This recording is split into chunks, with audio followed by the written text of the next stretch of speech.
আসসালামু আলাইকুম রহমতুল্লাহি ওয়া বারাকাতুহু। গ্রাম বাংলার ঐতিহ্য কানফোড়া সিদ্ধবাগপুর 3 নম্বর বড়বিল ইউনিয়নের সংলগ্ন সিদ্ধবাগপুর গ্রামে আজ কানফোড়া দিবস পালিত হচ্ছে। দেশ ও দেশের বাইরে যে যেখান থেকে আমার প্রতিবেদনটি দেখছেন সবাইকে জানাচ্ছি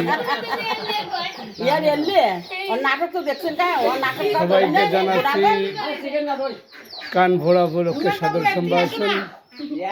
মুসলমান ভাইদের সালাম, আসসালামু আলাইকুম রহমতুল্লাহি ওয়া বারাকাতুহু। হিন্দু ভাইদের আদাব, অন্যান্য জাতির প্রতি আমার আন্তরিক শুভেচ্ছা। সকলেরই মেয়ে নাতি নাতনি সকলের জন্য আমাদের ইসলামিক ঐতিহ্য হিসাবে শরীয়তের বিধান অনুযায়ী কান ফোড়ে সেখানে স্বর্ণ দেওয়া হয়। সেই উদ্দেশ্যে লক্ষ্য করে আজকে আমরা কানফোড়া দিবস পালন করতেছি। সকলে আমার প্রতিবেদনটি ভালো লাগলে শেয়ার, কমেন্ট, লাইক করবেন। আসসালামু আলাইকুম ওয়া রাহমাতুল্লাহি ওয়া বারাকাতুহু।